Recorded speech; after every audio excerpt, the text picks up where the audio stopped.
Hi, welcome back to the software engineering series. In this video, we will try to understand the evolving nature of software. So, if you are looking at this presentation, there are 7 broad categories of the computer software: system software, application software, engineering or scientific software, embedded software, product line software, web applications, and artificial intelligence software. Let us look into this one by one.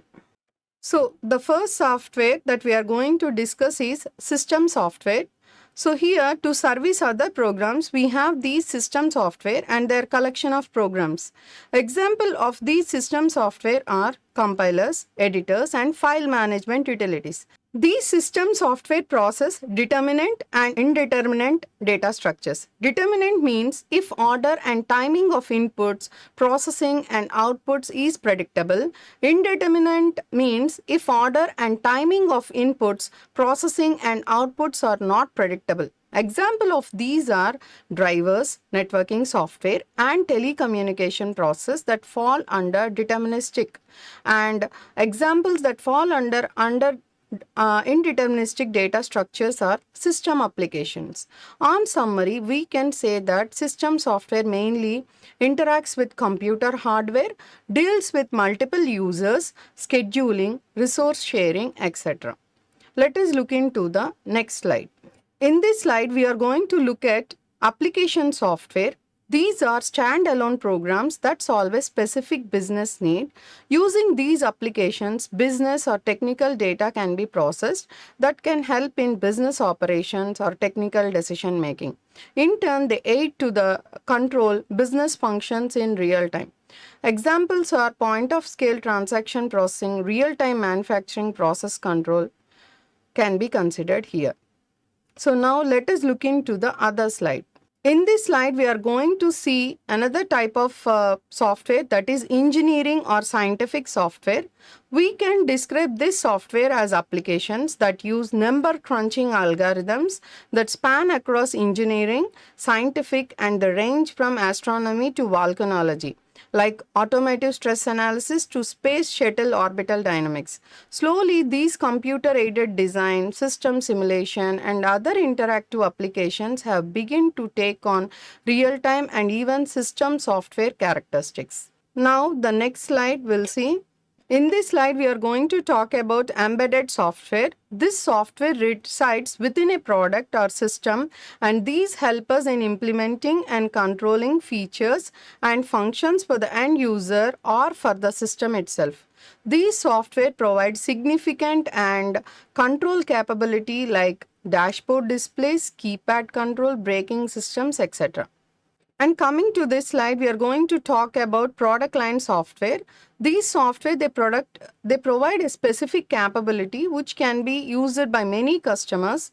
Examples of these softwares are word processing, spreadsheets, computer graphics, DBMS, multimedia, entertainment, etc. And another type of software we are going to talk about is web application. Web apps can be described as set of linked hypertext files that present information using text and limited graphics. These applications provide standalone features, computing functions, and content to the end user. But these are integrated with corporate database and business applications. And the last but not the least, we are going to talk about artificial intelligence software. These software make use of non-numerical algorithms to solve complex problems that are not amenable to computation or straightforward analysis. Applications with respect to this software are robotics, expert systems, pattern recognition, artificial neural networks, game playing, etc. So the next concept in this video, today we are going to discuss about software myths. So before we go in detail about this, let us understand the meaning of myth. It is a widely held word or a belief that is false belief or an idea. Among the software engineering professionals, there are myths which appear to be the reasonable statements, but they are not true.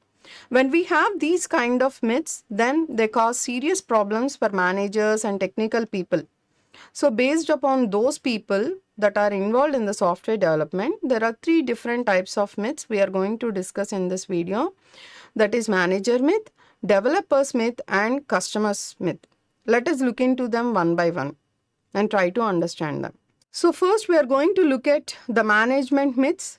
Here managers generally they have lot of responsibilities because they need to maintain budgets, keep schedules, and to be adhered to the deadlines, and also to maintain quality. When the pressure builds up, then sometimes the complex things they look simple. So we have these manager myths which are detailed out for understanding. So the first myth here is we already have a book that's full of standards and procedures for building software. Won't they provide my people with everything they need to know? So this is the myth. Let us look into the reality. So let us understand this myth by comparing with some real-time scenario. Let us take the road signs of India. How many people we know all the complete road signs except the generic and simple one?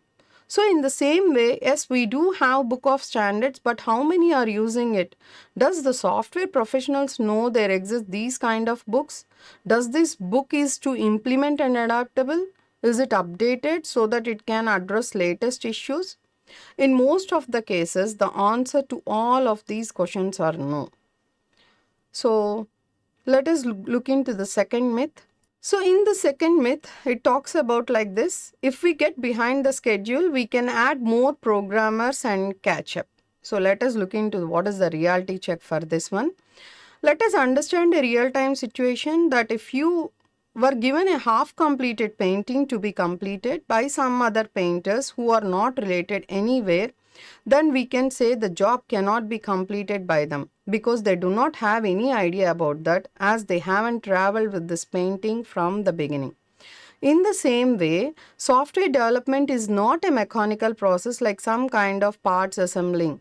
And if you are lagging behind the schedule, then adding people late to a project does not help us in completing that faster. So let us look into the another myth. So the third myth is if I decide to outsource the software project to a third party, then I can relax and let that firm build it.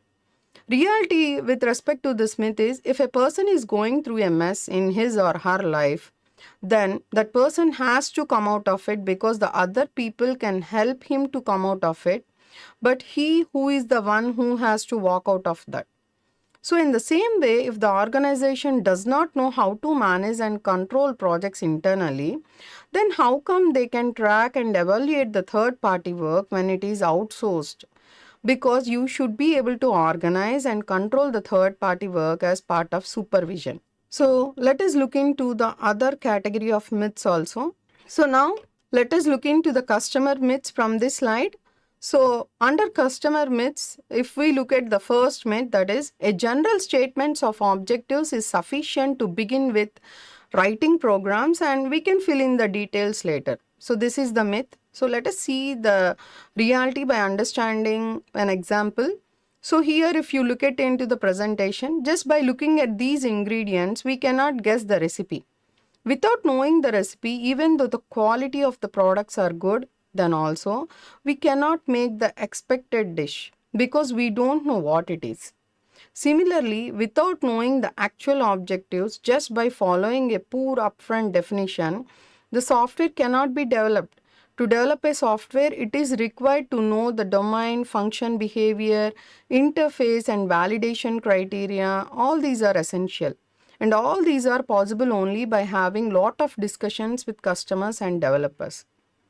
So let us look into the another myth here. So here, second myth is project requirements continuously change, but change can easily accommodated because software is flexible. So to understand this myth, consider that we are cooking a dish that you are looking into the presentation and it is almost done based on the picture. But your friend has told that there is one paste which includes lot of spices and if that is added to the biryani, then it will increase the taste and aroma. But does it really blend in as the rice is almost cooked based on the picture? Will that ruin the biryani at last moment? Yeah, sometimes it can cause that also. So in our software also, as it is true that software requirements change, but the impact of change varies with time at which it is introduced, because as the time passes, cost impact grows rapidly, because by the time design framework would have been established, resources would have been committed, but we cannot really, if that new requirement gives scope for additional resources or any major design modification. So let us look into the other myths also. So here we are going to look at the practitioner myths. So whatever myths we are going to discuss, they exist by over 50 years and they still exist today, because we take this programming as an art form. So here the myth one says, once we write the program and get it work, our job is done. So let us look into the mobile phone that I have presented in the presentation. Some few years back, when these mobiles are introduced to the world, they used to be following some kind of format and theme that is already set, and they cannot be updated remotely by the manufacturer. If there are any updates, they might be reflected in the next version of that mobile phone only. So people, they might get bored of it, and we feel that it is waste of money sometimes. But in recent trends, whatever software related to the updates are there, that too compatible with that mobile model of that mobile phone, will be updated remotely by the manufacturer through software updates. So, in the similar fashion, we can say that maintenance of the application or software has to be taken responsibly by the organization, and also you will be starting the development and continuing implementing lot of modifications, and some percentage of effort has to be applied, and it will not end like that, and the same effort will be expanded even after it is delivered to the customer for the first time. So let us look into the other myth. So here the second myth says, until I get the program running, I have no way of assessing its quality. So here you are looking at a picture where there is an image which has been imagined by one of the resource, and then later on it is carried forward to multiple teams of the same project, and finally in the last of the image you can see the end product. So what does this picture say is, if you are not taking any kind of review, and then everyone might get surprised by the final product because of lot of reasons like miscommunication and misinterpretation. That's why we need to do software qualification assurance. In short form, we say SQA mechanisms, and one of them is formal technical review. And these reviews help us in applying the quality filter, which found to be more effective than normal testing. And these help us in finding some set of software defects. So let us look into another myth. So another myth that comes under practitioner's myth is, the only deliverable work product for a successful project is the working program. So what is the reality here? If you're looking at the pictures that were there, when a student or a professional studying or working in an institute or organization is very talented, and everyone feel that he or she should get placed with a high package and in a good MNC, then how the job provider will know that this student or professional is talented? So answer for that is the resume forwarded by that student or professional. So that is how the things work out, right? So the profile need to be focused, relevant and simple, then only it will be able to grab the attention. So in software also, documentation provides a foundation for successful engineering, and they also provide guidance for software support. So last but not the least, we are looking at the final myth, that is software engineering will make us create voluminous and unnecessary documentation and will invariably slow down. I guess this myth is true for some students' perspective as well, because whenever we do any internship or mini project or major project, then you do documentation, and some feel it as a burden and some feel it is just for submission. Some people might feel like this, but in general, those are required for maintaining the quality standards. In the same way, the software engineering also, when you the main agenda is it helps us in creating the quality, and creating the documents it is also part of your development. So better quality documentation leads to reduced work, and that results in faster delivery times. So keep these myths aside. What I would finally say is keep these myths aside and start working for the better quality of the software. So in this video, we have discussed about various types of software, that is changing nature of software, and also myths, and 3 types of myths are discussed. Hope you have understood these concepts and enjoyed learning. Thank you. Like, share, comment, and subscribe VNR Digital Learning Resource YouTube channel.